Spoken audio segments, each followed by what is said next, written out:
We will just get today started with the lumberjack landlord, a.k.a. Matt, and his lovely wife, Ashley. Let's go. And this is the first PowerPoint. I talked to Mike about this, I think 7 minutes after last year closed. And I said, Mike, I think I got an idea. And he's like, yeah, let's hear it. And I said, one of the things that I hear most often in our community is that my spouse isn't on board. It happens, right? How about this? Is this better? I'll swallow the mic for you guys. I think you got to step back. Boy, I was going to say, loudness has never been a problem. But one of the things that was near and dear to my heart was I was in real estate investing when I met my wife. And so date 2, I'll let her tell that story, but it was really important for how I was going to get out of the rat race because I was working W-2, corporate America. At that time, I was only in corporate America for 10 years, and I realized this is a lot of fun and exhausting, but I want an exit out. And so part of finding a mate, which was tough enough, was also recognizing that we had to have alignment and how I wanted to live my life. And so then I was blessed meeting my amazing wife over my left-hand shoulder, who likes to stand and be taller than me on the second step. Came into my life, but we wanted to just share with you guys and give you guys hope. If you're the, I used to say to Ashley, I was like, you can't be an anchor. You can't be an anchor. And anchors can be good, right? They can keep you grounded, but they can also hold you back. And so we would have to have that conversation, and she was always such an amazing wife, and I wanted her to share the story from her perspective. You guys know my perspective. I'm obnoxious, I'm hard driving, I'm really pushy. I'll tell you exactly the way I think about the situation to the point where you probably hate me, and that's okay. But I wanted you guys to hear from her perspective because I think you have no idea the power of a team. And the most important team that you have is the one that you have in your household. So I couldn't have been, our company wouldn't be where it is without my wife. And she is amazing because she had zero background in anything, and all she had was a willing heart. And that changed the complexion of our business and our impact. So I'll turn it over to her at this point and have her do most of the smart talking. So you want to just... All right, I'll be over here. Yeah. Okay. I like to look at you when I talk. Okay. So. Well, thank you so much for having me here, and thanks for that, babe. That's really sweet. It's really a pleasure to be here and quite an honor. I have to be honest, when I met Matt and married Matt, I never really thought our real estate journey would take us somewhere like this, but Matt's a driven guy, so maybe I had an inkling. I should have known. So, like I said, I'm Ashley. I'm his wife. I'm going to go over you've known his story, so now I'm going to tell you our real estate journey through my eyes and how I grew. You can flip the slide if you want. Is there a clicker? Yep. Okay. Is it like that? Or... Do you want me to click for you? Yeah. Oh, here we go. Okay, you're good. So Matt and I met in 2005. I was a very young 20-year-old, and Matt was a very mature 28-year-old, and now you can do all the math on where we are in our ages and things like that. So Matt has always said in the real estate timeline that, the first 5 years of real estate can always be like the hardest, where you grind the most, where you learn the most lessons. And for me personally, this is absolutely the truth.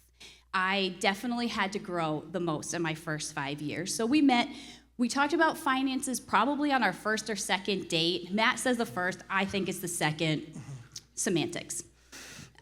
So Matt told me that when we're married, because we just kind of knew early on we were going to get married. And he's like, when we're married, the properties are going to be your properties, they're going to be our properties, we're going to grow this thing together. And I was like, yay, that sounds great. As a 20-year-old, you're just like, oh, that's so wonderful. However, I didn't really know what that meant. I didn't really understand what it was like to be an owner. It still kind of seemed like they were his things, that I got the perks of, but they were like his things. So this is how I grew. And in 2008, We hit the lovely big housing crisis, the big, Great Recession, the financial thing. So we got married in 2007, and then we quickly hit the housing crisis. So we have a new marriage, and then we are almost bankrupt. Only three times. Only like 3 times. It was awesome. And to paint the picture for you guys, to put the real numbers, because I'll share these numbers because they're 20 years old. $19,000 a month in financial commitments, $8,000 a month coming in. It was not good, Michael. Leave it to the CPA in the room or the accountant in the room. Good accounting, Mike. Nailed it.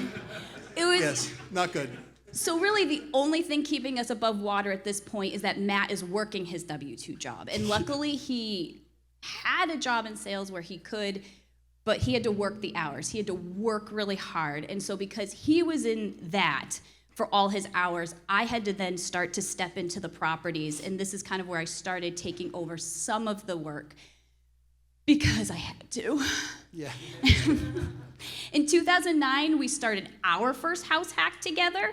That was quite a journey. We ended up looking at this property. I'll tell you. So in 2009, when we do our first house hack, Matt looks at the property. He sees the numbers. He says, this is actually going to work out for us. He does the whole, it's going to cash flow. We'll be able to afford this. And he is working out with the broker, and he goes, I just need Ashley to look at it before she goes to her meeting, and then she just has to give her like final approval because she has to work on it because we're married and this is what we do. And I show up to the property, I walk in the door, the first thing that hits you straight in the face is cat urine. And I'm like, oh. And the kitchen is the dirtiest, most disgusting thing. Like, I think it's barely linoleum on the floor, and it's loaded with dirt, and the carpets is the most soiled thing I've ever seen in my life. And in my mind, I'm moving into this. And I have to now move into this. So I just start crying. And all I can see is this horrible house. And I just was like, great, I'm moving into this. And Matt, this is where Matt wants to move me, and this is it.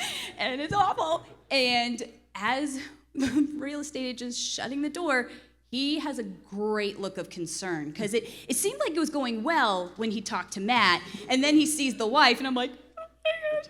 And as I'm walking away, I go, it's okay, Ross. Matt's gonna send you a purchase and sales. As I'm crying, he goes, okay. You could tell he was like, Matt, I don't think your wife is that happy. And he goes, she'll live. It'll be fine. She'll live. It'll be fine. I said to him, you act like this is the first time one of your prospective buyers has cried in a property. It's like, quit being such a baby about it. You're going to get a P&S, you big baby. Funny story, I lived, and then so I come home, and Matt goes, you cried? And he's like, what is the problem with this? I'm like, it is so gross. And he goes, we're not going to move in like that. And I was like, we're not? And he's like, no, like, we can fix it up a little bit before we move in. I'm like, oh, okay, well, then we're fine. And I was like, then we're fine. And so we get, at that point, a different type of construction loan than we do now. Yeah, we got a 203K Streamline. So that's much like Meet Kevin, right? So 203K Streamline, $35,000 limit. They give you $17,500 up front. You get $17,500 on the back end, and then there's usually some administrative stuff in there. Yep. But that was our option. But real quickly, the reason that we had to do this was because Fannie and Freddie during the Great Financial Crisis cut from 10 buildings possible to 4 buildings possible. I was at 5. I was dead in the water as a real estate investor. I couldn't do anything. So my only option at that point was to be innovative and find a different path. Water always finds its level. So if I want to be anything, I want to be water. I want to flow where I can flow.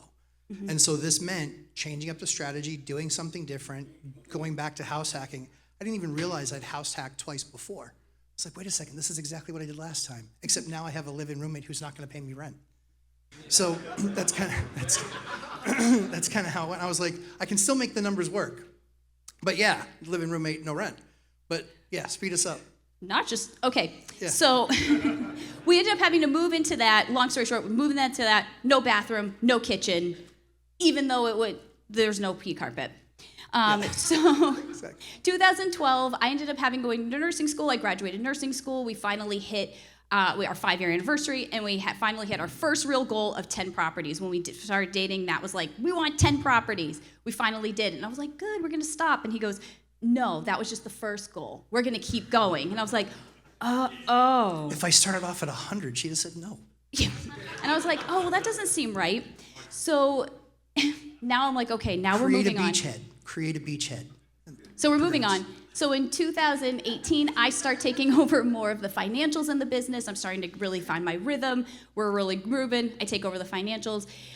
We are having kids. In 2021, Matt just went gangbusters and bought, like, I think 23 properties in 19 months. It was insane. It's because they could do math. 2.75, 3.75 debt, right? And the prices hadn't been affected yet. So if you give me free money, I will take it every time.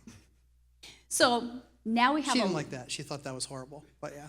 So now we have a lot of work. So now it really makes sense for me to not be a nurse anymore. It makes sense for me to start really moving into the back office. And that was what was best for our family, because Matt couldn't do all of the things with property acquisition and his W-2 and all the things. So this is how I became like our real back office lady. Yeah. And then in 2024, we actually finally hit our really awesome goal that Matt got to quit his W-2. And that was an awesome day. And we're actually 1 year to the day today. That was his first day of retirement. So my first day of retirement 1 year ago. One year ago today. So awesome job, babe. We had a great time. Okay, so as we've said, in 2005, Matt and I meet. We talk about our finances on the first day. I am a very young 20-year-old. I have not rented a property on my own. I live with my mom. That's have true. 0 bills on my own. And Matt has traveled the world. He has hit record sales and record goals. And I'm like, so we were really far apart on the maturity level. As we get married in 2007, you can see what these baby faces. As we get married in 2000, My beard's just bigger. That's about it. I look pretty much exactly the same. That's 20 years ago. That's good. So you look good too, babe. When we first get married, Matt, we have 2 different properties, and Matt's like, we're going to put both of these on the market. Whichever one rents out first, we're going to move into the other. Well, I was a young 20-year-old, and I had already envisioned myself moving into this cute little single-family house, and we were going to have it, and I had already decorated it, and it was all amazing. And then that one's the one that rented out. So we moved into this lake house that was stuck in the 70s, and it was not renovated, and I was like, we have to move there, and he's like, yup. And I was like, oh, my first taste in sacrificing for your financial goals and for what you want. And so we were really far apart on maturity level, skill level, and the understanding of the trajectory of our properties. Very far apart. So this is how, in my journey, how I grew as a partner. I had a lot of work to do. I had to grow in my skill set. I had to grow financially. And my mindset had to change. It took a lot. It was a lot of, the big thing that most people don't recognize is they see you standing on the top of a mountain and they have no idea what it took to get you there. Yep. And the fact of the matter is that picture is a real picture. We have tons of pictures of kids in baby Bjorns. Actually, baby Bjorns fit her; they don't fit me. I have to get the extra daddy Lullababy German size or whatever. It's like massive. We've had kids on site and doing all of this work. So if you think you have it hard just showing up and doing the work yourself, imagine having a 6-month-old attached to you. Ashley would do that. We couldn't afford property management. We couldn't afford someone to go fix things. She didn't know the first thing about anything, and so we used to go do calls together. And I would say, this is how you change this is how you update this. So she can bleed a heating system, she can change out switches, she can do all of these things. You're getting ahead of me. Sorry, go ahead. Skill set. Yeah, skill set's there. So this is how I became our maintenance girl back then. So like I had said earlier in our timeline, in 2008, we had the housing crisis. Matt has to work his W-2, so he has to tell me how to do things because he's like, I have to be on a sales call. You have to go fix it. Because we went from 8 paying tenants to 1. We were broke as a joke. We were barely, like you were like going to the store and you're like, please let me be able to afford these groceries. Please let me be afford these groceries. And then you're like, oh, it didn't work. It didn't go through. Okay, I'll be back. Bye. And just leave your cart and then like go. So that's happened a couple of times. And like. So let's talk about that for a real quick second, because that's super embarrassing.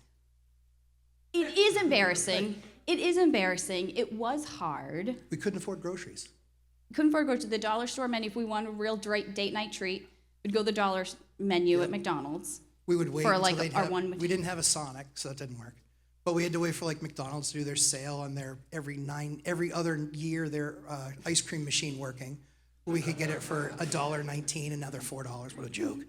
But this is Ate lots of pasta. this is the sacrifice. Like ramen, pasta, like we did it together. Yep. And it was horribly, awfully awesome. Yes. It was horrible at the time. Looking back, some of my best memories together. We grew so much closer together in the sacrifice. I will never trade those moments. Ever. Never go back. I can look around my town and just know that our date night was driving around our city, looking at our properties, and I still have nostalgia every time we pass houses. Love that. I will never trade it. Even the ones that you said I couldn't buy. I still don't regret those. That comes later. I regret them. I'm like, see that one? She's like, yeah. I go, remember we could have bought that like 15 years ago? Yeah. It's worth $1.4 million. Yeah. $375 is what we That could have comes bought later. That comes later. Tell you about that later. So I went from zero repair skills. I mean, I could do nothing. Like I told you, I lived in my mom's house. My dad did everything. He wouldn't even let us mow the lawn. As a girl in the house, I couldn't even take out the trash because that was a boy's job. So I knew nothing. I did nothing. I quickly learned how to do some minor plumbing. I can replumb a whole sink. I can fix pretty much anything on a toilet. I will tell you my first story of learning how to plumb. Like I told you, we were in this crappy 70s lake house, and there was an old like bidet toilet seat, and it was old.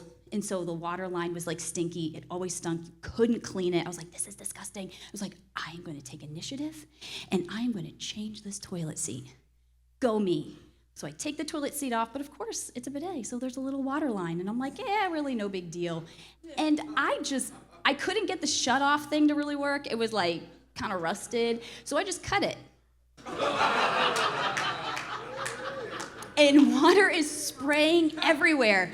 And I'm like, oh my gosh. And I am trying to get the water shut off. It's not going. It's really rusted. And so I have the trash can, and the water's filling up in the trash can. And Matt is on the phone, and he literally is walking by the bathroom, and he just stops, and he goes, gentlemen, at this point, I'm going to have Paul Donahue take over the call, and my wife has gotten into a plumbing project that she cannot fix. And, then transfers the call over. And I was like, I'm so sorry. And he's like, water shut off. And I was like, I'll never do that again. That's true. Great lesson. But that's how I learned. I went back. Go back. There you go. So I can now also do a bunch of heat repair. I'm usually the girl that goes out and troubleshoots a lot of our tenant heating issues. It's actually one of my favorite things to do because heating is usually a really simple fix. And when I show up, tenants are like, oh, you're gonna go fix it, and then 2 seconds it's up and running. Have a great night, I did it. So I love heat repair. Minor electrical, I also learned the hard way. I started doing it on our lake house that we were renovating. I was changing out the light switches and the outlets and, making them the bright white plates. And Matt hears me going oh, oh. And I'm like, geez, that hurts. And he goes by and he goes, when you take the circuit panel and you flick the power off, he goes, you don't get zinged. And I was like, what? So that's how I learned where all the noise was coming from the back room. I was like, what are you doing back there? I feel like I should be back there with you. What is going on back there? I was like, here, let me help.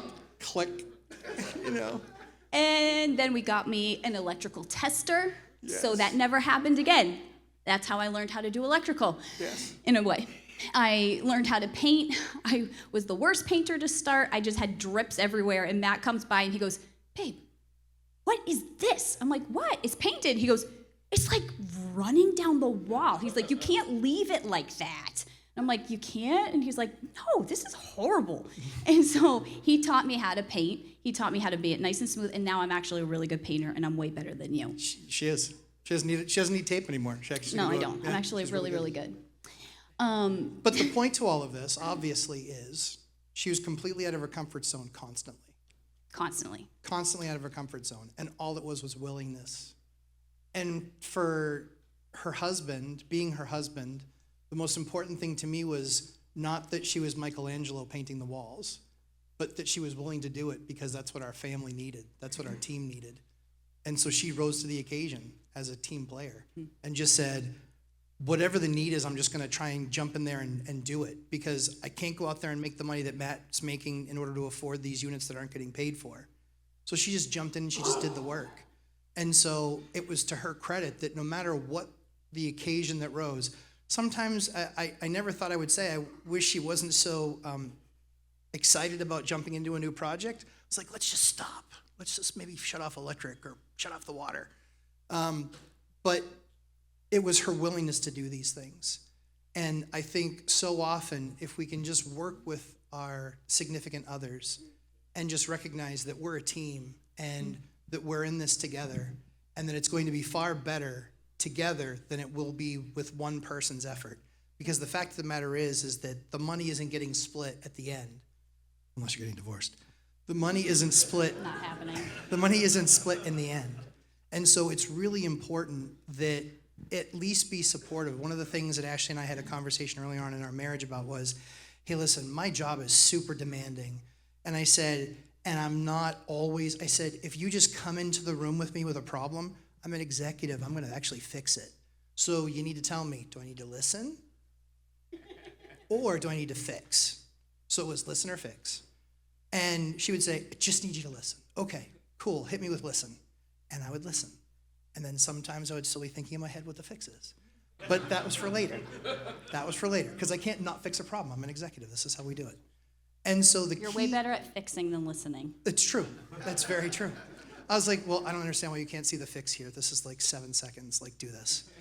But it's the best thing for me is that I'm 90-10. I am 90% action, push, hard, drive, and she is kind, and she is nice, and she is gentle. And so the thing that's the most gentle thing about me is how I've had to treat my wife, because she's not a contractor. If you treat your wife like a job, like she's a coworker, if you treat her like that, it's not going to go well. You treat your job like it's a job, and you treat your relationship like it's a relationship, and value the one that's in this journey with you. Recognize that you're both in that same point of frustration. And to Ashley's credit, she did an amazing job, because it was always a willingness. And that's what she got right. What she got right was she purposed in her heart that I'm willing to do what it takes to help our family be successful, regardless of what that is. Just wait till you see what I learn next. Uh-oh. So I also learned like the legal Oh, yeah. process. I've also learned how to do tenant evictions. We had a lot of them, and I learned how to do it. So now we don't have to hire lawyers or anything like that. We can do it. He goes to court, but I handle all the paperwork for it. I still refuse to go to court if I can help it. She's like, I'm not going to court. I was like, this is so fun. She's like, I am not even, I was like, just go sit behind me. She's like, I'm not going, I want to go. It makes me want to. Yeah, I'm like, just watch. She's like, no. I was like, I love going to court. I also do all the, like, most of the tenant communication, and learned how to do that more professionally, and what you can say, what you cannot say, and how to document unit conditions and such like that. One of my biggest growths was financially. So, awesome. This is not fun. This is where I'm going to bare my soul, and you're going to really see. So becoming a financially sound partner, like I told you, I went from living at my mom's house. I've had 0 bills to now that I'm married, and we have... Thanks, Mom. We have mortgages, and we have tenants, and we went from dating a more comfortable dating style to now being broke. So I had to learn a whole lot, learn it quick, and I didn't do it well to start. I had to learn how to budget, because I didn't have to do that before, because I didn't have expenses. And so I ended up overdrafting my account a couple of times. I say 2, Matt says more. Yeah. I remember 2, probably because of the trauma. Matt probably remembers more because also that same trauma. I just remember being in our kitchen, and Matt's like, what is going on here? And I look at my banking app, and it's like negative $300 a couple times. And on the second time, Matt was like, babe, we don't have money, like extra money, never mind to do on these stupid things that are just overdraft fees. He's like, what is happening here? And I wasn't spending money on stupid stuff. I wasn't spending money on, it really wasn't coffee. It really was not, because we looked at it. But it was like, I didn't realize that when I had gone to Walgreens for this or had gone to this, and I just hadn't looked at it appropriately. I went to the pet store and got our dog food, but I didn't look appropriately at what the balances were doing, and so I ended up overdrafting. So we learned that I needed a new system. So this was one of the things where Matt was so gracious and so kind to me. He didn't treat me like a partner. He didn't treat me like a business partner. He treated me like a husband. And there was one time,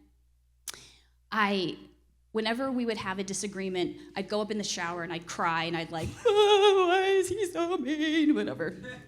And this last time that I overdrafted the account, Matt is like, babe, this cannot happen again. We have to have a serious conversation. This is not happening. And I was so upset. I felt so bad. I'm tanking our family. It's me.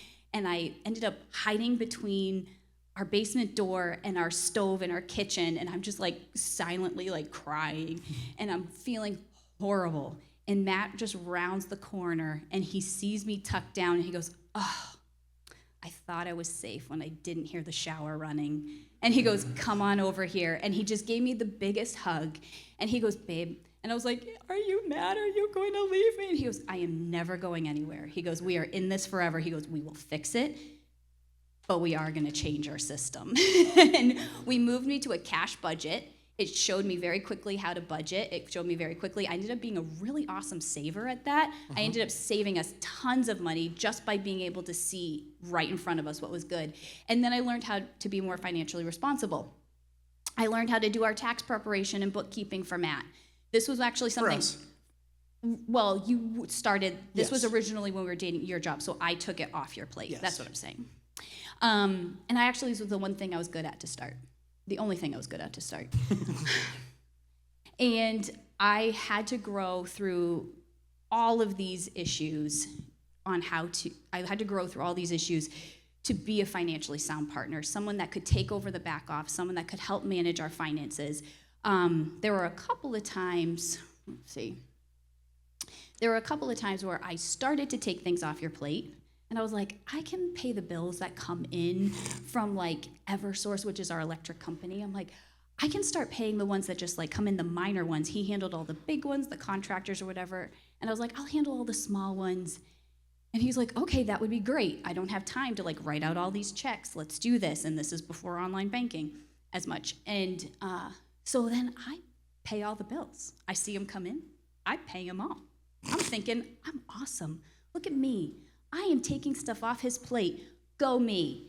And I fall asleep like a baby that night. And Matt wakes me up. He goes, babe, why do I have checks bouncing like super balls? And I said, what? And he goes, did you write a bunch of checks? And I said, yeah, I paid all the bills that came in. He goes, how much was that for? And I was like, I don't know. And he goes, you didn't look in the account to see what was in the account before you started writing checks? And he goes, and you didn't tell me I was writing checks. And he goes, and now we have contractor checks bouncing all over New Hampshire. And I was like, oh. And I was like, gross. I said to her, I'm really proud of you. I said, you wrote all the bills. Every outstanding debt we had, even the ones that were 3 days old. Like, you were on it, babe. 3 days old. Why aren't we paying that debt? It's 3 days old, like net 3. And so she pays them all, and I'm looking at it, and I'm like, all right, I mean, fantastic job. The only downside is you wrote $14,000 checks on $6,000 in the account. So here's the best part. It put us so far negative, they froze our account for fraud. So I'm talking to the bank, and I was like, and I'm having to say this to a female bank manager. Have you ever had that moment when your wife wrote all the checks? Remember, and she, all with good intention, there was just not enough money there. And I said, that's actually what happened if you look. And it was like, you could tell the whimsy in Ashley's handwriting as she was writing. She was so proud. It was big swooping letters. It's like $8,432. was like, what the hell? Like literally looking at the check, you could tell how excited she was to write the check. And then I'm just looking at the balance and I'm like, all right, we're like minus $7,500 and I have that in my other pants, not with me. You know, so that was some of the things that we kind of had to work through, but then we also changed my system again. just a system change, just a mere Yep. system change. So we changed my system again where we chatted and I said, these are the bills that are going out. That I see this in the account. Do you have anything that I don't see coming out or anything? And he would say, yes, no, send it all. Here we go. So we ended up, it was a good lesson in communication and growing together. So that was that. And now I manage our rent roll and our tenant rent balances as well. Sorry. So do you want to do questions now? Because I Sure. think people kind of get the hint at this point. Yeah. But what we'd love to do is talk to you guys, really about the transitioning of the ownership mentality like Ash talked about. They're really the key points, and obviously we're shortening it because of time. Yeah, sorry. But that's okay. We had to put 20 years into, 50 minutes or 40 minutes, so I get it. So we'd love to take your guys' questions, but I think the biggest thing is it is teamwork, and the most important team member is in your house. And there's a way, my systems and processes, elite and magical as they are, did not work for my wife. They just didn't work for her, and that's okay. So what we had to do was Revenge of the Nerds, if you've ever seen Revenge of the Nerds, I lavard the javelin for her. That's what I had to do. We would have lost if they had to just throw the regular javelin, but I made a javelin that she could throw that she could win with. And when you're a team, winning and that outcome is both of your responsibilities. And so if a thing continues to fail and continues to get hung up, you need to have enough humility to say, hey, my system and process isn't working. This is not going well. We have to change this up because we have to make sure that the person that's running it can actually do it. And so while my way works for me, it doesn't work for her. So long as we can get to the same right goal, however we get there, it doesn't matter. And so she would do some things where I'm like, oh, dear God, why is she doing it that way? At the end of the day, it worked for her, and that's all that mattered, and that we could get on the right page. So, questions? Questions? We'll take questions. That good, Mike? Where are you, Mike? Yeah, good. Okay. Suleika. You know my name? Of course I know your name. You're the one who stood me up on Lumberjack Boot Camp last Saturday. Put your plate with your husband there instead. I saw. My question is, okay, just dynamic. I wouldn't say you made her cry, but the situation I did make her cry. Make Ashley cry. And Yeah. Okay, yeah, you Made made her her cry. cry. Not cool. Yeah. But I'm like, ooh, what? Yeah. She would cry. Well, I mean, so I think that, so go ahead with the question. Yeah, go ahead. So my question is, what made you mad about this guy? Mad? Yeah, I mean, if you got mad at you about stuff, what made you mad about him? Yeah. I always told you I was really good. That's Really good. hard. I think the hardest part was that I knew I was further behind in maturity level, and I at least was mature enough to realize that fact. And so I knew that a lot of my shortcomings was in the property-wise. He really hasn't made me mad. Property-wise, partnership-wise, he hasn't made me mad. I can say that there are things marriage-wise that we have a couple things where I'm like, oh, babe! But that does not come into our property world very often. He usually is right. I can always say that Matt Hawkins is usually right. And I actually, that was one of my Not biggest wrong. growth points, was learning I need to trust him. I can trust him. And I don't have to be the right one. If there's someone that has the answer in the room, I can be mature enough to say, let's go with that. I know I don't have the answer in the room. He knows the deals. He actually can sign a P&S on anything, almost anything, without talking to me about it. He can just say, I found this deal, I signed it, we're gonna be buying this property. I say, great. And then he'll run me through the specifics of the deal. He will make all design choices without me because he's the expert in the room for it. And that is fine. And he trusts me on what I am now an expert in. But, so I can't say property-wise he ever really made me mad. It just hurt having to grow. Making mistakes hurts. sucks. I hate making mistakes. It is an injury to your pride. It is an injury to feel like you're not good enough. But I think if you can put it aside, and we just ended up putting aside and just saying, why did it fail? Instead of me focusing on my failures, it was why did it fail and how can I make it not happen again? Yeah. I would say to her, I was like, this isn't Jeopardy, this is Granite State Challenge. And so Jeopardy, you're against each other. Granite State Challenge is a panel of 4, it's like a debate team. And you're answering questions. I said, listen, I already hit the buzzer. I already gave the right answer. Just be excited we won. Like, it's okay, because I didn't care. I would literally do anything I could to help her win and give her the right answer and put her in front of a contractor. And if you make my wife cry, I'm gonna punch your guts out. Because a couple of tenants, I was like, hang up the phone. She's like, no, I can't. Hang up the phone. I took the phone out of her hand, I hung it up. And then I called him back and I said, hey, I'm gonna be on your doorstep in about 7 minutes. One of the perks of owning property close to where you live. And I said, you ever make my wife cry like that again? And I said, we're gonna have a big issue. And I said, I promise, I can make your life pretty miserable. And tenants are abusive. They will be abusive. They will take liberties and draw that fine line. But I think the key is, again, it's always teamwork. It's recognizing that you are on the same team, that my win is her win and her win is my win. Mm-hmm. There's no my wins. It's our wins because we're a team. We good? Oh, more questions? Yes, okay. I will. Question in the back. I see your hand. Yes, yours.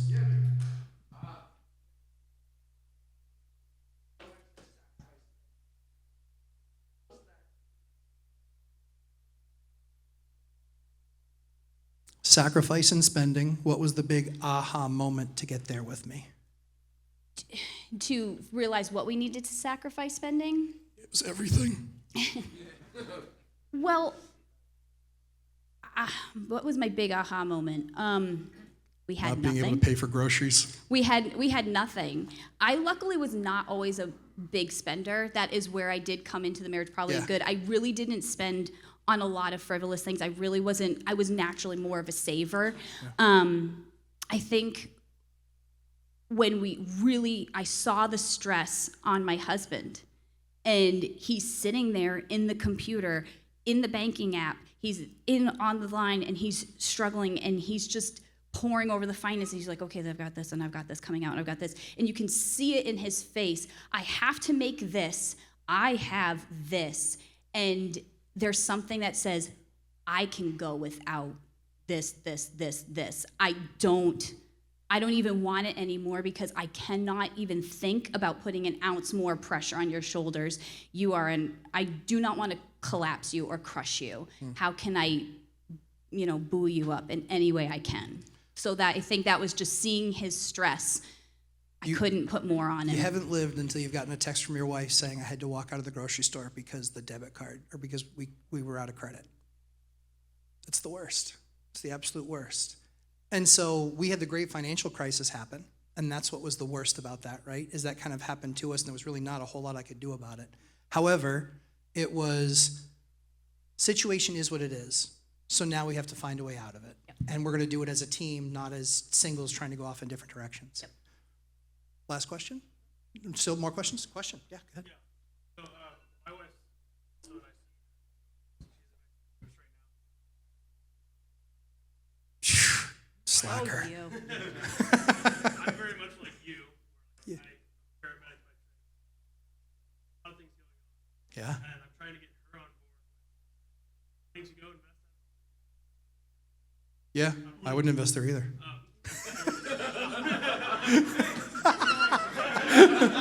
There's a reason we're having this event in Vegas, I think. I think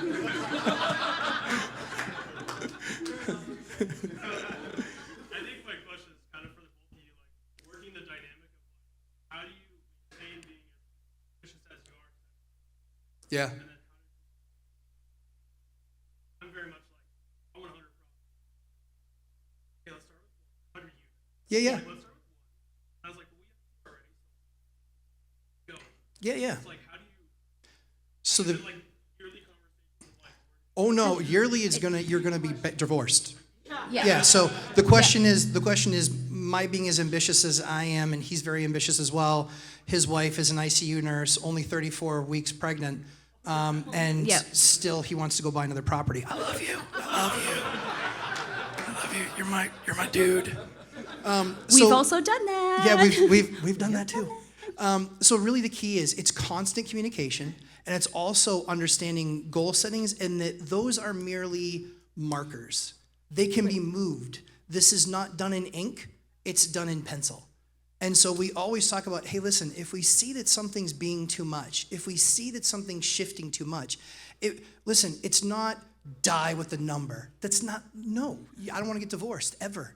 For the other half. Yeah. For the other half, the main thing that I will say that I've put up here, Matt cast the vision constantly.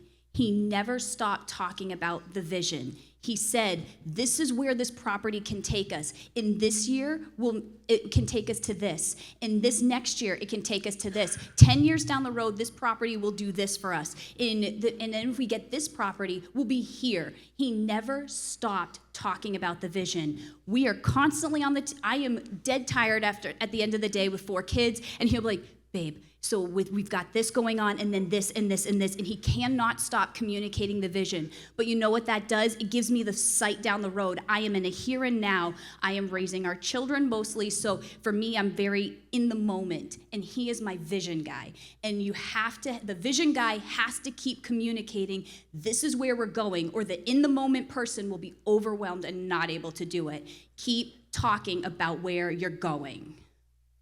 Yes, I agree with that. And he won't shut up about You're it. welcome. Next question. Was there another question? Yes, sir. Hello, how are you?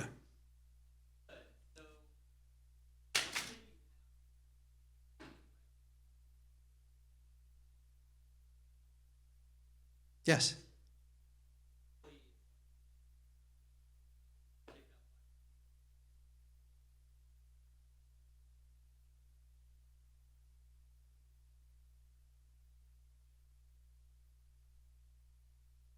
So that he was talking about kids and how kids kind of affected our sacrifice and where we were going with that.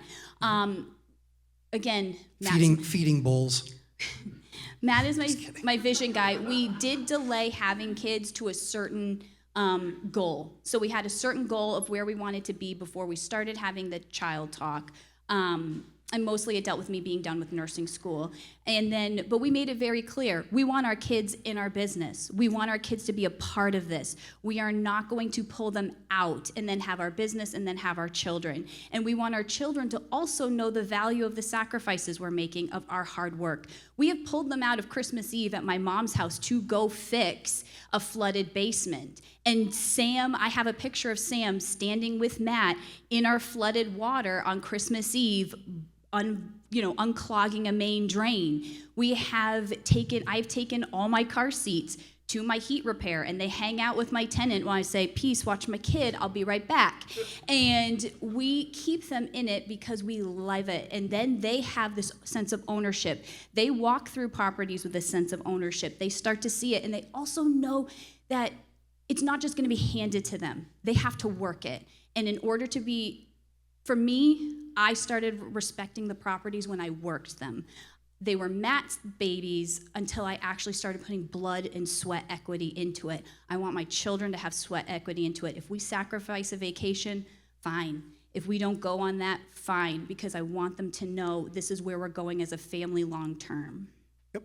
Yeah, we don't really take vacation. Athena.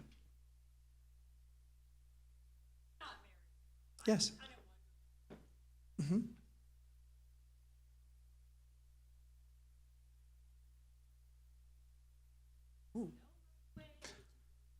I just need somebody who was willing to stick around. Athena asked, she said, I'm not married, and she said, so did you have kind of an idea of the person that you were looking for when you were dating to try and figure out if that was going to be a good fit, right? Yeah, I was just looking for somebody who was willing to stick around after the second date. That when I pitched the plan, it's like, so here's the way I see this going. I'm gonna be rich, but that's up here. I'm down here right now, but I'm gonna get there. No, in all joking, it was for us. It was we actually met at church, and I actually the first time I met Ashley, I was actually singing in her choir, so she was my choir director. And no, I'm not singing for you. I literally said to her after we got married, I said, I'm officially retired. I did what it took to get you. We're done. I'm not singing ever again. I was like, you'll be lucky if I sing the kids lullabies. So, and now the kids all the time, they're just like, Daddy, you sing it. And I was like, I told your mom I wouldn't sing anymore. But really, to answer your question, it was much more about just being very honest about, what that was, what that really looked like, and just really having conversation through it. I knew, Ashley and I really knew, based on our faith, we really knew after that first date, we knew that we were supposed to be together forever. It was just that simple. We just had to let her parents, hi Mom and Dad, we had to let her parents catch up, because I was 28 and she was 20, and I was the oldest 28-year-old on the planet. I'd run product lines for global companies at 28 years old because I was a rising star in that world. She didn't have a checkbook. Like, it was polar opposites. And so very much it came to the things, being in the things that we were in was the most important thing. So for us, the big anchors in our life are church and family, and I didn't really have much of a family. And so I knew that whoever I married, I was going to end up with their family. And most days that's pretty good. It's really good right now because they're watching all of our kids. But no, they're great people. And she has a lot of brothers and sisters, and so I kind of got all of that, whether I wanted it or not. But the goal was always constant communication, working together. Because if you're ever not being fully honest, you're going to end up, it's like making a wrong decision here and then figuring out where that line ends up over here. You end up that far off course up, further down the game. So for us, it was really understanding where we were. We've stayed committed to that. I love my wife extremely. Like, we have a blast together. We do have a blast together. I was going to say for us, I think we have the same goal. Yes. I got on board with his goal. We have the same goal, and marriage is hard, and it's always going to be hard. I think whoever you find, you're going to have spots and differences where you're very far apart. There's going to be some things where you are very close together on, and there's going to be even ebbs and flows where certain times you're jiving together, and other times you're not. But if you're committed to the same goal, and if you're going in the same direction together, and you're willing to just keep committed to your partner, I think that's the most important thing, is if you can find people where you agree on the very fundamentals of your being and your goals, I think. Yes. Go. I agree. Thank you so much, guys. Can you raise the thingamabob? So, Ashley, where are you going? I got gifts. Do you not remember who I am? So, first and foremost, Matt and Ashley will be here today and tomorrow. So there's clearly lots of more questions going on. So feel free to ask. They will answer them. But as a thank you, I couldn't give you a belt because you got a belt last year, right? Yeah, he did. Yeah. So here's a championship ring. Oh! Thank you very much. Thank you, Mike.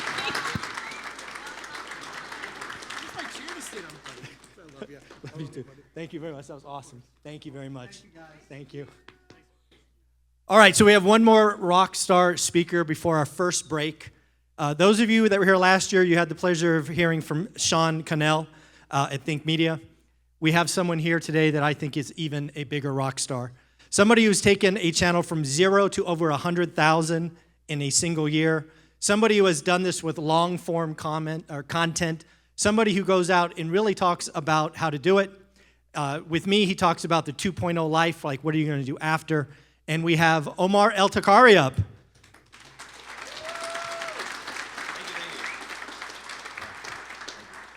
Enjoy. See that awkward hug right there? Almost kissed. Hey, give it up for yourself. You're in Las Vegas, Nevada. Come on. Hey, so honored to be here, and I was actually here last year just walking around. It's really cool what Michael has been building. But if we've never met, my name is Omar El-Takari. I've been creating content really for 19 years and was able to do it from every single place you could think of in regards to vlogging and live streaming and all these things, and then going into teaching it and then learning how to make a lot of money with it with all the various ways. Now, every time I teach, whether it's online or in person, I always like to encourage you on how to learn. If you didn't know, the last time somebody taught you how to learn was probably in high school or middle school. And so we've just been coasting in every learning environment that we've ever been in. And many times we don't actually do the thing that we learn simply because of we don't know how to learn. And so I just want to, is it okay if I help you learn a little bit? Is that okay? So 101 learning is coming to an event like this and writing down the thing you heard. That's 101. Write down verbatim exactly what I say. 401 learning is writing down what you thought of or what your spirit said as a result of what was heard.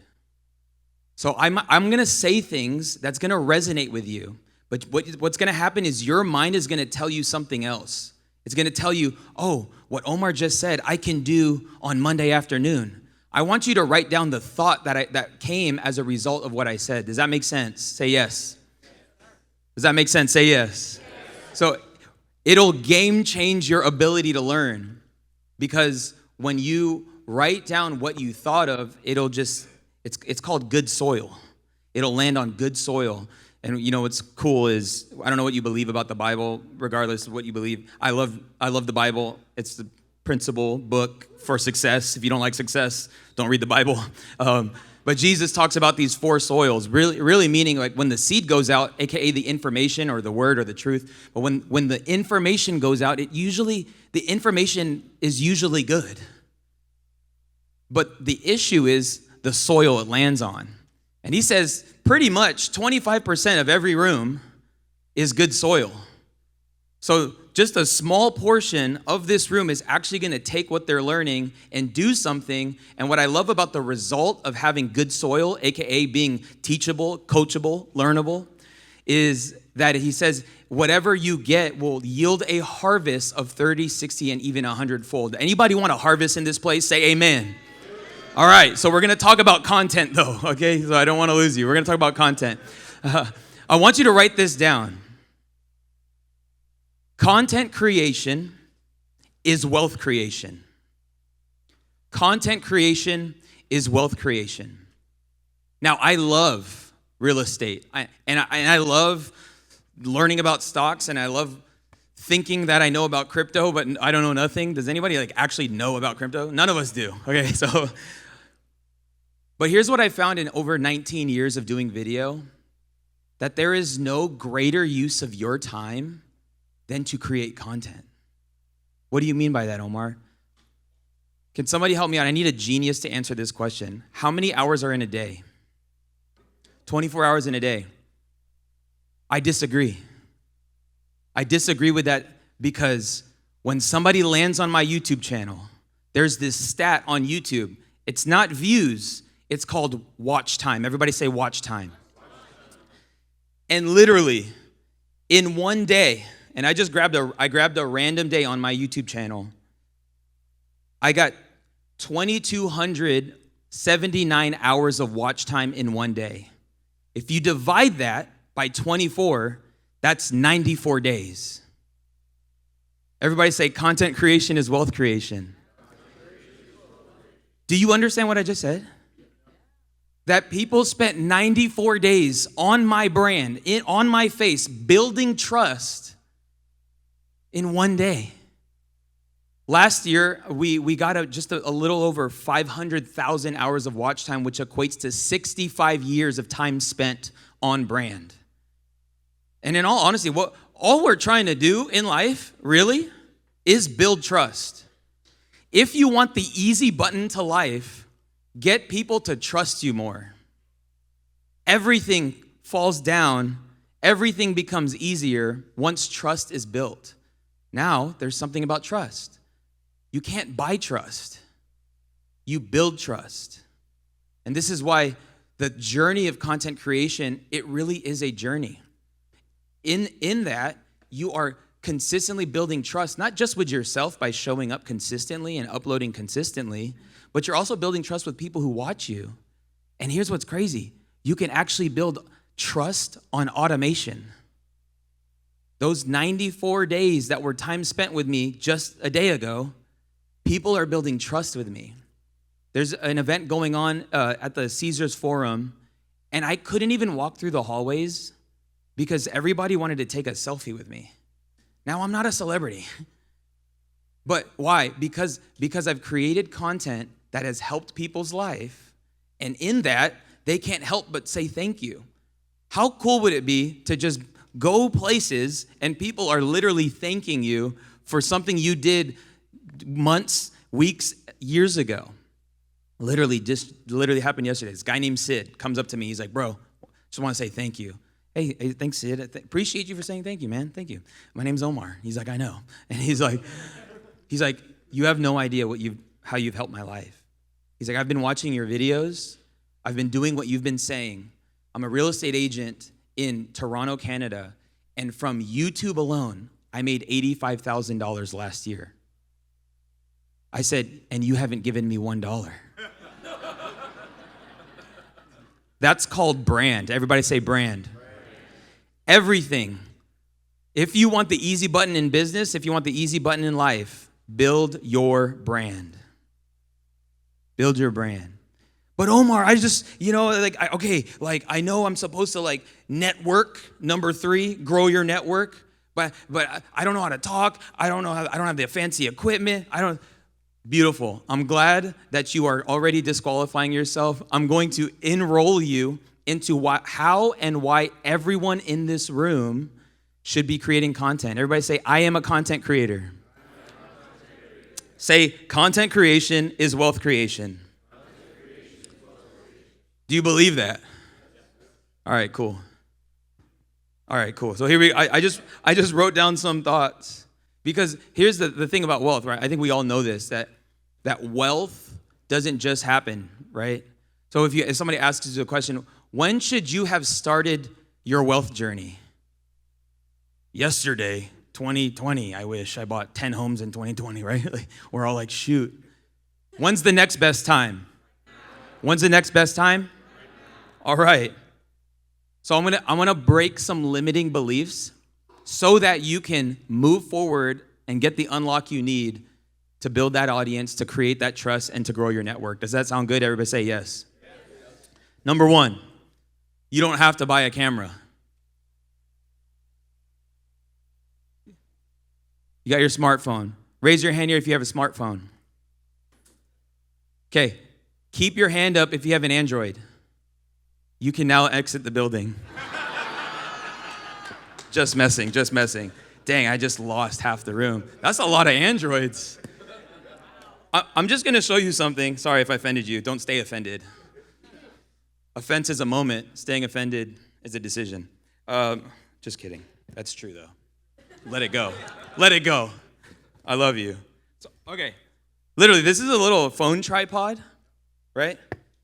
I think what's crazy is there's not even a clip anymore. I could literally just put it on the thing and start making videos. Boom. Get in front of a window, do it in your car. Shout out to Simon, uneducated economist. Just go. You don't need a camera. Can I tell you in a little secret? Listen. Phone content is actually blowing up on YouTube right now. Content that is shot on the phone. Does YouTube know it was shot on the phone? I don't think so, but I think there is something about the spirit that somebody delivers something using a phone and the rawness of the season of life they're in that the algorithm is picking up on, because watching videos is a human experience. And when we have these polished, super polished videos that are perfect and they're edited like Mr. Beast and they are overstimulating, those days are behind us now. And so everyone has the opportunity to do this. If you want to know what this tripod is, you can go on my Instagram right now. Just take a moment. Go on my Instagram real quick. Type in the word Omar if you got your phone. If you have your Android, just keep it in your pocket. Just kidding. I'm sorry. Look at that's 2. Oh, shoot. The green bubble is about to go crazy in our chat. So if you DM me the word stand, I'll send you the link to this cool little tripod, because everybody here has a great phone that can make content. So you don't need a camera. Everybody say, I don't need a camera. I already have one. There you go. my Instagram is my name, and that is Omar, O-M-A-R. And you could type in E-L-T, and this face, I hope, shows up. Click on the account. Before you go to the DM, hit follow. Is it, yeah, okay, cool. I just grew by 250, 300 people. Hey, I appreciate you, bro. Let's go. Thank you. If I get a ring for talking, I'm giving it to you. No, I'm just kidding. I actually want to keep it because it looks really cool. And then if you message me the word stand, I will send you the stand. Cool? All right, let's move on. You don't need to buy a camera. The next limiting belief. You don't have to edit your videos. What? Thank you. You don't have to edit your videos. And here's why I actually don't want you to edit videos. I don't want you to edit videos because before you are good, you have to get good. And if you rely on the edit to show up, I actually think you're robbing your ability to become a better communicator. And so one thing you can do is literally hit record, do the video, end the recording, and just upload that as is. And I know what your brain's doing right now, but that's not going to work. But the people are going to watch it like that. Omar, I got to do it like the hook and like the thumbnail. Forget that stuff right now. Like your first 50 videos, don't edit them. I dare you. There's a video I created, literally. It says, don't edit your next YouTube video. And it has like 80,000 views. I start the video like this, and then I come back from the camera. I do the video, and then I end it. I uploaded that file straight to YouTube. Now, some things you can do with an unedited video if you want it to be engaging is use some visual aids. Sometimes visual aids will even keep you on track. So if you use like sticky notes and you just hold up a sticky note for each point that you're delivering, amazing. If maybe you have a slide deck that you want to like show, or maybe you have a whiteboard that you want to show, like you don't need to edit your videos. CapCut's already taken from you. No, if you guys, okay, that was like insider language. CapCut is a very easy photo or video editing app, but because of TikTok and all this stuff, okay, move on, Omar, you're ADD. Cool, all right. You don't need to edit your videos.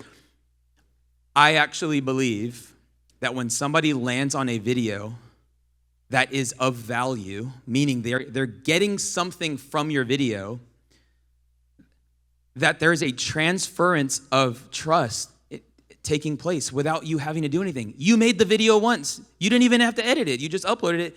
And you sneezing in the middle of the video is like the coolest thing in the world.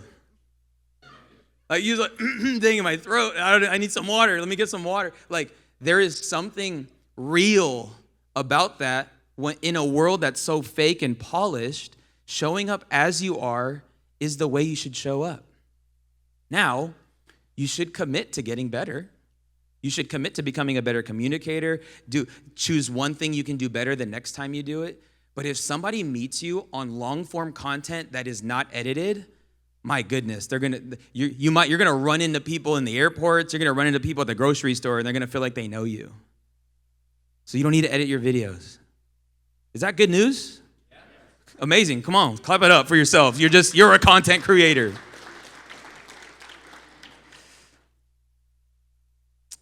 This one's gonna break your brain. You don't even have to make the video. You can be the video. What do I mean by that? Most of you guys are already having conversations with people. Most of you guys are already going out and doing the thing, or you're on the computer and you're searching for the property, or whatever the journey is that you're on. I want you to know that you don't have to make content. You can simply be the content. Everybody say, be the content. I have built my YouTube channel to over 100,000 subscribers in under a year by simply being the content. Crazy.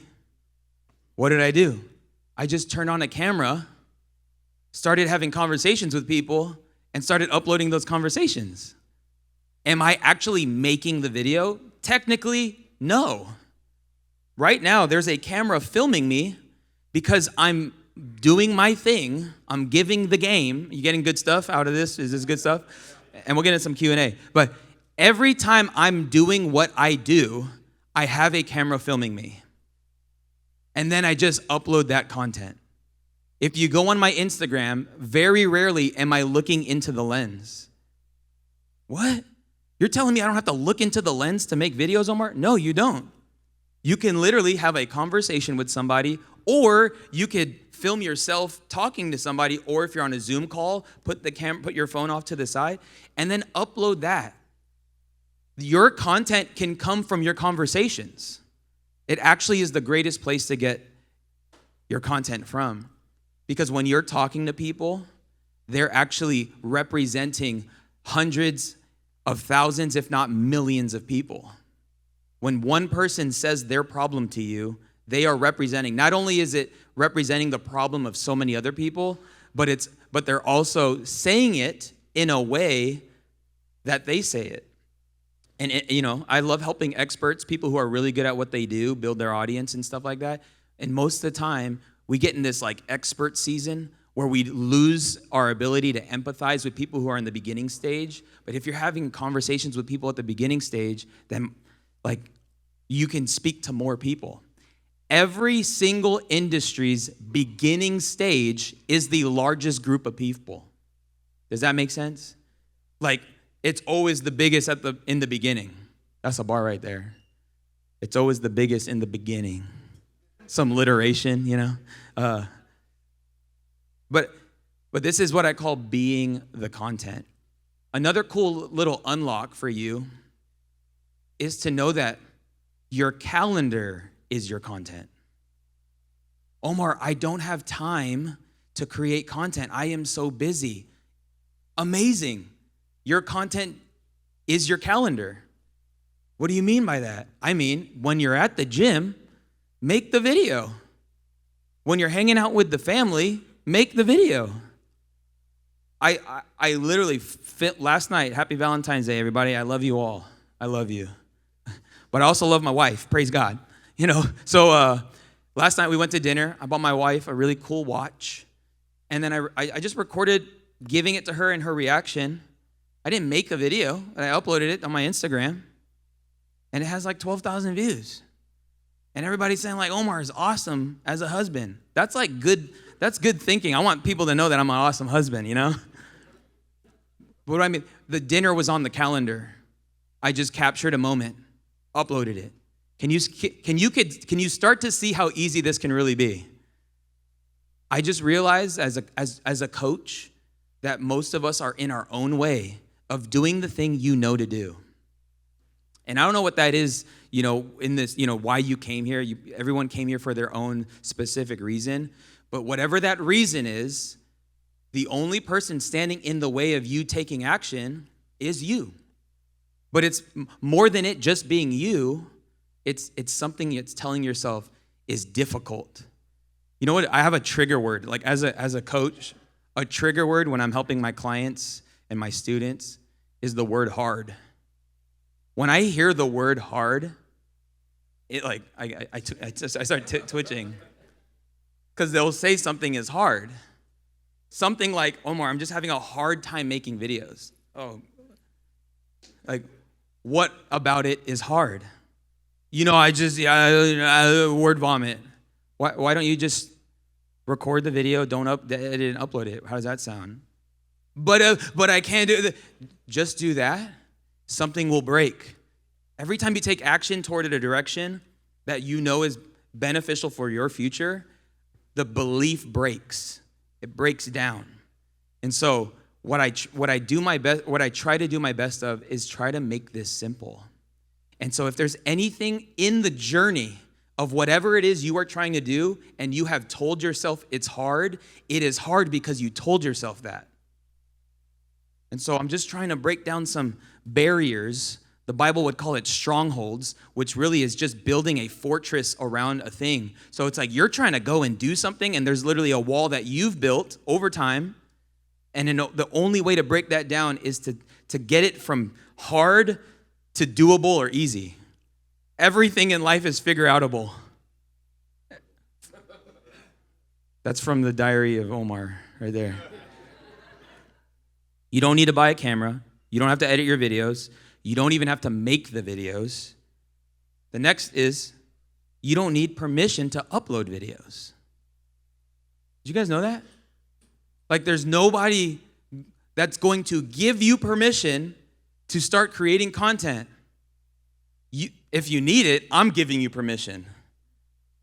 But really, this is the world we live in, that you could build and grow your network, build and grow trust with people on automation without anyone's permission. How freeing does that feel? Everybody take a deep breath in. Now take a deep breath out. Congratulations. We're all waiting on somebody's permission to tell us to go. But there's already a go inside of you. That's why you feel the desire. And I know I'm talking about videos and content, but whatever that desire is, get your first rental. That's a good desire. And I love the couple that just came up here, like how it's blessed their families. Whose blessing are you robbing because of your inaction? Whose blessing are you robbing because of your inaction? You know, there's this book by Simon Sinek, and Start With Why. Here's the reality of that statement. I kind of agree with it. But the reality is, you don't start with why, you start with who. Your why is actually a who. Who is the person? Who's the person you're trying to help? Is it your kids, your family that you want to create general wealth for? Beautiful. Is it people that don't know how to do the thing that you've been obsessed about, that you've been passionate about? There are people waiting for you to show up. And if you don't show up, either somebody else will, or you just made it harder for them, or you just prolonged the process for them. There's a gift that God's given each and every single one of you, and it's your job to use it. The gift is the tool. The purpose is the reason why. My friend that I forgot his name because he was on my podcast. Everybody's on my podcast is my friend until I forget their name. No, I'm just kidding. Peter Voogd, he says, reasons come before results. If you don't have strong enough reasons, it's going to be really hard to start seeing some results. And I want you to keep the who at the forefront of what it is you do. The more you obsess about the who, the more they will obsess about you. Focus on the problems that people are facing. When you obsess over people's problems more than they think about it, people will be glad to give you money. Making money is actually easy. Again, if you believe making money is hard, that's exactly why it's hard. I want to encourage you with that. And the last thing I'll say, and then let's get in some Q&A, is you don't even need an offer to make money. Sometimes we want the end, we want to start with the end in mind. And Omar, I don't have anything to sell. Omar, I don't even know I don't have a course. You can literally put a link to a Google form calendar. Who here has a Gmail account? Dang, all you guys have a website. Get a Google form going. Put that in the description of your video. When somebody fills it out, call them. If you want to go super techie, sign up for Calendly.com and just say, hey, if you want to reach out, the link in the description, you could book a call with me or somebody on my team. Omar, what do I say on the call? Doesn't matter. Just listen to them. If they took the next step based on the content you created, they have something else to say. They want to get something off their chest. And every conversation yields more content. If you feel like you are running out of content, it's because you're not having enough conversations. Or maybe you're having a lot of conversations, but you're not listening.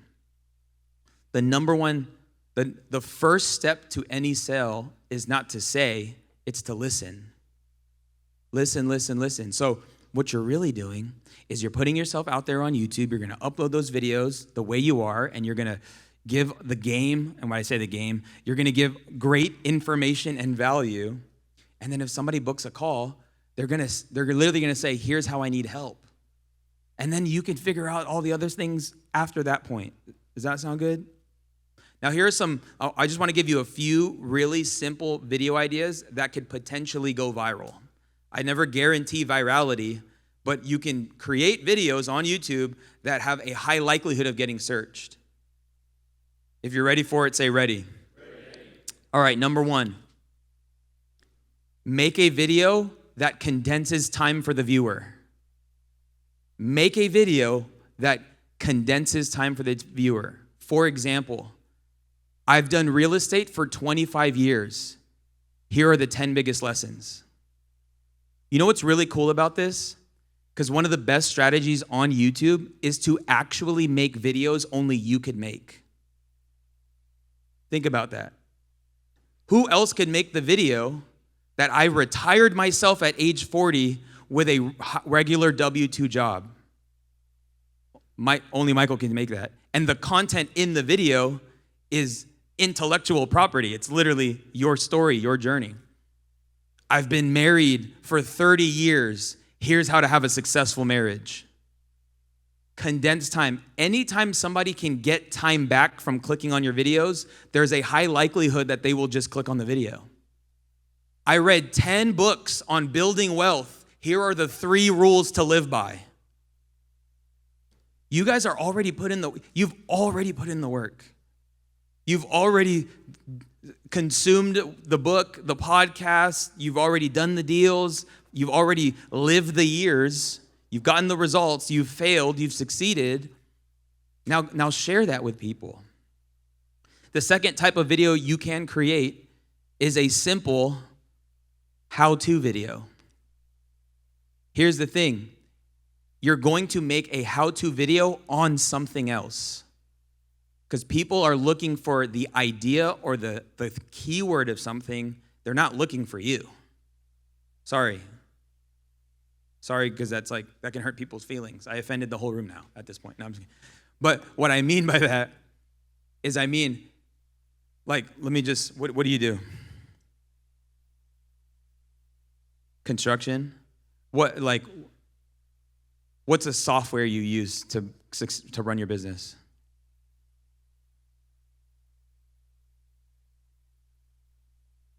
Okay.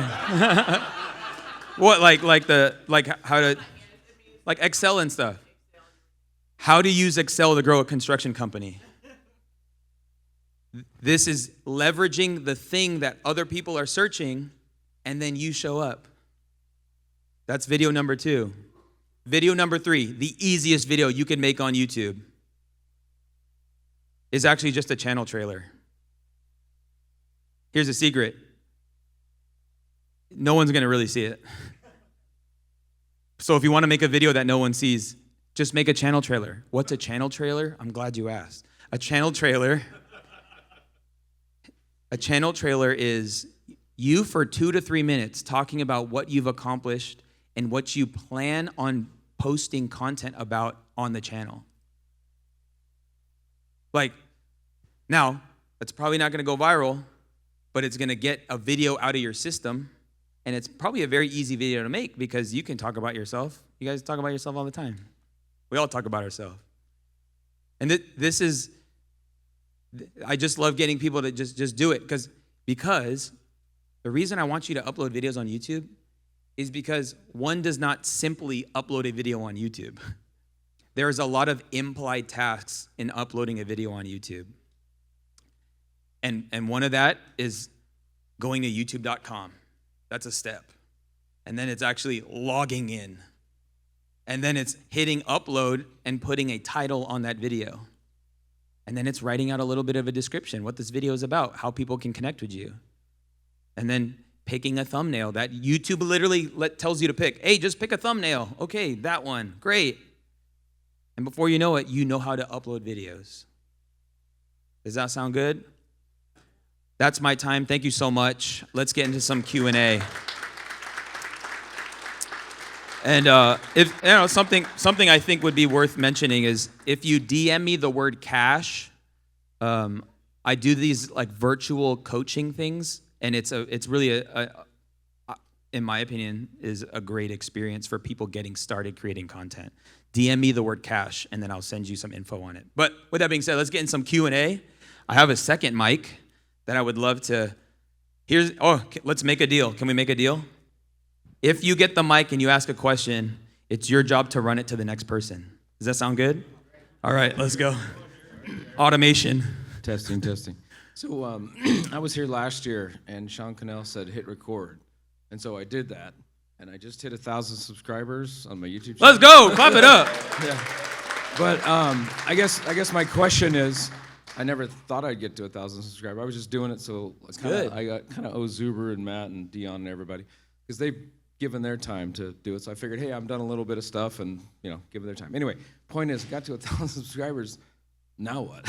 Do I just keep going, or do I change it up, or do I hire somebody? I mean, I never really thought that I'd get there. So hire me. No, I'm just kidding. That was a joke. Okay. My question is, and then say it. My question is, once you get to 1,000 subscribers, just keep doing what you're doing, or change it up, or does it matter? Yes. What? Okay, here. My YouTube channel is my retirement plan. I know that when I'm at age 70, I'm going to have people who want to hear from me by just turning on a camera and going live. What you do after 1,000 subscribers is what you do once you hit 1,000 subscribers is look at what they're wanting to learn and asking of you from the content you've already posted, and create content around that. And so it'd just be serve that audience at a deeper level than you did in the first year. Because a lot of times in the first year, you're just doing whatever you feel with your intuition to make videos about. But then when you make a video, a lot of times it gets feedback, and then you could see the comments like, hey, you mentioned this, what about this? We literally did this on my podcast. I made a video on how to grow on YouTube, and people were like, you said sponsor your own video. What do you mean by that? I was like, yeah, I mean, sponsor your own video. But I guess if I didn't break it down, let's make a podcast about it. So we made a separate conversation on how to monetize your YouTube video. And then the thumbnail said, sponsor yourself. That video in just 3 weeks had 55,000 views. Grew the audience by just 1,000 subscribers, simply by me answering a question that somebody put in the comments. So I would say go deeper with your audience and just serve them at a deeper level.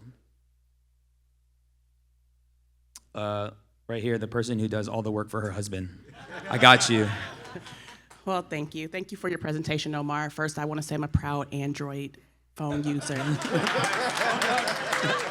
Bro, I lost literally 60% of the room. I wish I knew your audience better. My bad. I could have said, if you have an iPhone, leave the room. Everybody's like, woo! Yeah.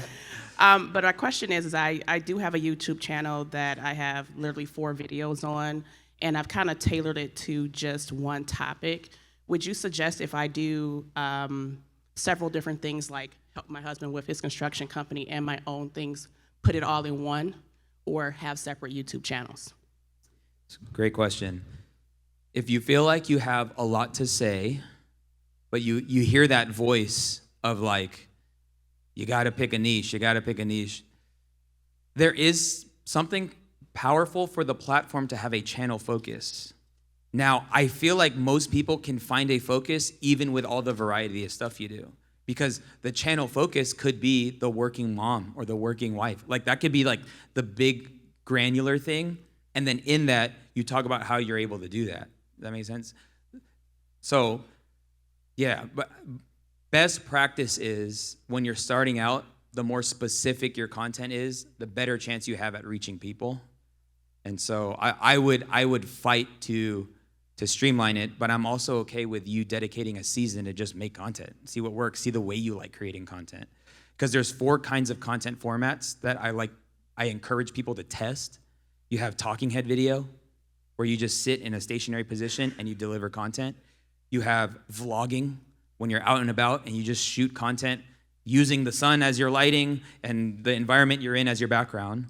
You have live streaming, which is just punching in, going live, and delivering something of value. By the way, if you go live, don't say waiting for people to hop on. Just jump into the content, because people will watch your live. More people will watch your live stream after you go live than when you did the live. So prioritize the replay value of your live stream as opposed to the live delivery.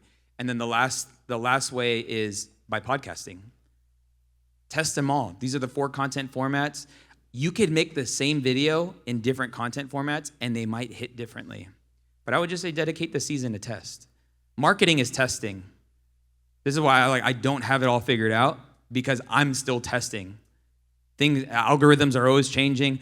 Actually, subscribers are less important than they ever have been before. It's a vanity metric at this point, because people can get served your video consistently and never be subscribed. But YouTube keeps serving it to them because they keep clicking on it. So testing is good. One right here. Yeah, you can hand it to her.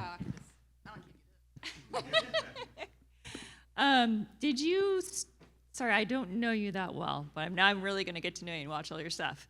But did you start with just YouTube and then grow your Instagram later? Or did you kind of do them simultaneously? I've heard people say you really should focus on one or the other. So just wanted to know what your thoughts were on that. Yeah.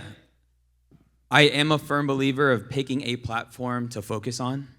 I am biased that YouTube is a great platform to get good at, because most short form video platforms or vertical video platforms are kind of wishy-washy. We've seen them shut down. We've seen them, get taken away or have a maintenance issues and all that stuff, which could be costly for somebody who has an audience there.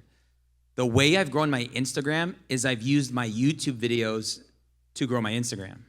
So I just focus on creating really great long-form content, and then I clip it up and repurpose it on my Instagram. So most of the time, if you look on my Instagram, the clips I post are actually from my podcast. And then that's drawing more people to the long form. I actually don't upload YouTube Shorts on my channel, and the reason is because I want to create a viewer expectation that when you click on my videos, we're hanging out for a long period of time. Because I know time builds trust. And so, yeah, I didn't even answer your question. To answer your question, pick one. You did. And and focus on it. But I love YouTube. Thank you. Yep. We got a guy standing in right here, if that'd be cool.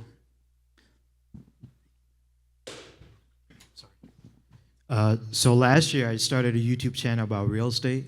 I got to 4 videos and it became, I'm gonna make you twitch hard. But then in the last 2 months, I filmed 30 videos just about self-improvement, and because I love self-improvement, and the ideas just kept on coming. So that was much better to be just authentic to who I am. But my question is, now that I've filmed 30 videos and I'm gonna keep filming, which direction should I go? And I do what you say, which is to just turn on the camera, film. I don't put any description or anything, no SEO optimization. What should my growth strategy be? Just keep doing it? Great. So what I love about how you shared that is most of us have something we're doing that can leverage the time for us to build our audience. Like and the thing you're using, the thing that's paying your bills, doesn't have to be the thing that you make content about.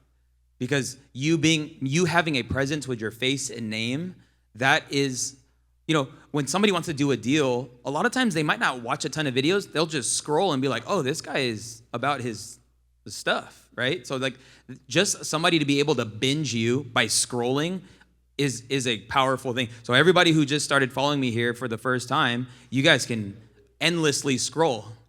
Now, I would encourage you, release 1 or 2 of those videos a week and be intentional. Do your best to find out the packaging of that video. When I say that, I mean, even though from your point of things, you created just whatever came to mind, there's something that should wrap the content value, and that is in the form of a question a lot of the times, or sometimes it's in the form of the answer. So yeah, I would just trickle out those releases, and then over time you can maybe and maybe you'll start like a personal development side thing that actually funds your real estate stuff, and it could be awesome, right? So that's what I would encourage you with. Thank you. Yeah. And one powerful mindset for the place I create content from is I don't create content for an audience. I create content from my audience. And so that's the content I'm creating from. So in many ways, we want to do the thing we want to do, and that's fine. But in the thing that we desire to create content on, think about it from the place where maybe you once were or somebody is currently at now. Next question. So somebody that's starting brand new, you've told us how to. How about how not to? What's the things you want to avoid doing or to not get in trouble with? It's like giving the kids the keys to the car without explaining the rules of the roads or the guardrails. In this context, what not to do is to not do anything. Okay. And I know sometimes that question comes from an overthinking place sometimes. I'm not saying for you, but it's like, I just want to do it perfectly. It's not about perfect, it's about getting in trouble. I like to push. Okay, don't cuss in your videos. By the way, profanity will split your audience in half. So even if you have a potty mouth, just don't do it on videos. Unless you don't like money. Keep it clean. That's a good one. Can I go? Oh, okay. I watch your podcast on YouTube. It's very good. Thanks. I've been following you since Think Media. I've been on YouTube for, I think, 4 or 5 years. I'm at about 15,000 subscribers. What I did wrong, I think, in the beginning is I just answered specific questions, and that's all I did. So how can I transition to get, it definitely works. I make decent money. It's really ramped up. I mean, yeah, 15,000 subscribers is awesome. Give it up. Let's go. Doing the work. I did. That's like 2,000 videos. So, I mean, it's just not. So I know like search intent, right? People have search intent. And so I was really good at that. But that, like, when I look at Zuber's channel, his is more conversational. It's like, I kind of want to bring more of that in, but I've kind of how would I transition from going from search intent to like trying to get more viewership? Because really, I don't get that many views, but when people watch my videos, they're like, man, your content's great because I'm answering your question, and then they're booking a call with me. That's good. Yeah. So I want you to know first is that when you go and get more views, just understand that there's a difference between growth content and conversion content. And many times when you make conversion content, it doesn't perform that well on a view standpoint, but it performs really well on a depth standpoint. So, but sometimes conversion content can get viewed, could grow, and everybody has a different philosophy, So my thing with you is I would start talking about, and if it's conversational, talk about what happened as a result of whatever the thing a person did. So if they unlocked $30,000 a month in monthly reoccurring revenue from this one thing, that's the conversation. And just for whatever it's worth, when I have conversations, I choose one thing to talk about. Very rarely, if not at all, will you find one of my podcasts starting out saying, hey, just tell us your story. How'd you get here? No, I'm like, define this. Hey, thanks, Mike, for being on. How did you grow to 60,000 subscribers on YouTube? Like, how did you publish 1,000 videos? Defining, hey, what is a personal brand? So if you're having the person, use them to define something that they know. So yeah, how have you been able to build a business all while doing this? And then keep it on the one thing. Here's something to realize about human nature. Humans are inherently selfish. And you can use human nature to your advantage, or if you fail to, it'll be to your disadvantage. And so humans are clicking on videos wanting to see what they can get from it. And if you don't deliver on the promise, then they peace out. One of the worst things you can do is actually get people to click on your videos and peace out. Because then it puts in a bad taste that when I'm taking a risk when I click on your videos. right? So I would just encourage you, have those conversations, but package them in the result of the thing. Yep. Awesome. Thank you. Stay. Dang, Stone Cold Steve Austin. So for those of you last year, everybody who's a speaker got this belt. Obviously, if you come back for year 2, you get the ring. Dang, the ring. You get the belt for year 1. Yeah. Here you go. Dang, thank you so much. This is sweet. All right, thank you. All right. You gotta hold it up. Come on. Okay, hold it up. Yeah.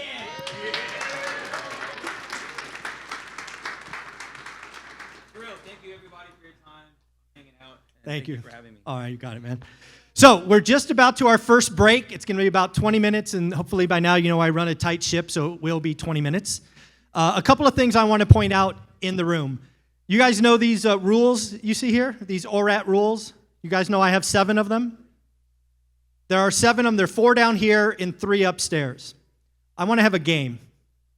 I would like you to review the rules if you don't know them, and then take a selfie in front of the one that means the most to you, and tag me on Instagram. I will go through it at the end of the day, in reality, probably tomorrow. Find somebody that I think wins, and I will reach out to you and we'll give you some free swag and some free goodies, okay? Does that make sense? Okay, so that's 1.